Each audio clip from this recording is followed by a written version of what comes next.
আসসালামু আলাইকুম সম্মানিত খামারি। আমরা কোরবানির গরু হাটে তুলছি এবং হাটে তোলার প্রস্তুতি নিচ্ছি। এই হাটে গরু তোলার পূর্বে আমাদের কয়েকটা বিষয় অবশ্যই মাথায় রাখতে হবে। এগুলো যদি আমরা নিয়ে কাজ না করি তাহলে কিন্তু আমাদের বড় ধরনের ক্ষতি হয়ে যাবে। হাটে নেয়ার পূর্বে আমরা কোন কোন বিষয়গুলোকে ভালো মতো করে নজর দিব? নাম্বার এক যে বিষয়টা নজর দিব সেটা হলো এই যে আমার হাতে যা দেখছেন এটা হলো থার্মোমিটার, ডিজিটাল থার্মোমিটার। এই থার্মোমিটার আমরা নিয়ে যাব, কারণ হাটে নেয়ার পর গরুর উপরে নানান ধরনের স্ট্রেস বা ধকল হয়। এই স্ট্রেস বা ধকলের কারণে গরুর শরীরের তাপমাত্রা বেড়ে যেতে পারে। তাই আমরা এটা দিয়ে যদি গরুর তাপমাত্রা চেক করি তাহলে আমরা একটা সিদ্ধান্তে আসতে পারবো আমাদের গরুর জ্বর আছে কি না। নাম্বার দুই যে বিষয়টা, আমাদের গরুর জ্বর ব্যথা হতে পারে, এর জন্য আমাদের প্যারাসিটামল জাতীয় ওষুধ রাখতে হবে।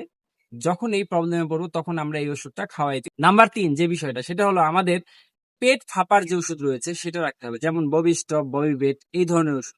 কারণ গরু হাটের মধ্যে যখন থাকে তখন অতিরিক্ত গরমের ফলে এবং আশেপাশের কোলাহলের কারণে গরু যখন খাবার খায় তখন সেই খাবার থেকে গরুর গ্যাস ফর্ম করতে পারে, কারণ ওইখানে পরিবেশটা গরুর জন্য না।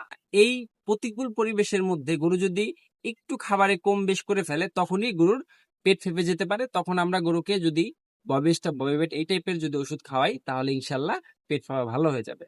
4 নাম্বার যে বিষয় সেটা হলো আমাদের সাথে অবশ্যই স্যালাইন রাখতে হবে।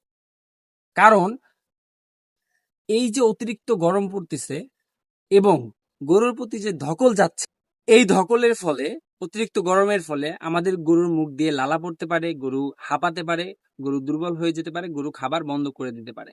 এর জন্য আমরা গরুকে নিয়মিত স্যালাইন খাওয়াবো। তাহলে এই প্রবলেমের কথা যে আমি বললাম ইনশাল্লাহ এই প্রবলেমের মধ্যে আপনারা পড়বেন না।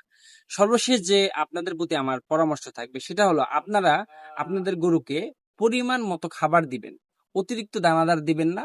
প্রয়োজন হলে স্বাভাবিকের থেকে দানাদার অল্প পরিমাণে কম দিবেন। আর নিয়মিত গরুকে অবশ্যই খড় জাতীয় খাবার খাওয়াবেন, তাহলে খাবারটা ভালো মতো হজম হবে। আর অতিরিক্ত দানাদার দিতে মানা করেছি এই কারণে, অতিরিক্ত দানাদার দিলেই গরুর পেট ফেঁপে যেতে পারে। পেট যদি একবার হাটে ফেঁপে যায় তাহলে আপনি ব্যাপক পরিমাণে সমস্যার মধ্যে পড়বেন। আজকের ভিডিওটা এ পর্যন্তই। আমার ভিডিও যদি আপনাদের ভালো লাগে পেজটি ফলো দিয়ে রাখবেন, লাইক কমেন্ট শেয়ার করবেন। সবাই ভালো থাকবেন। আসসালামু আলাইকুম।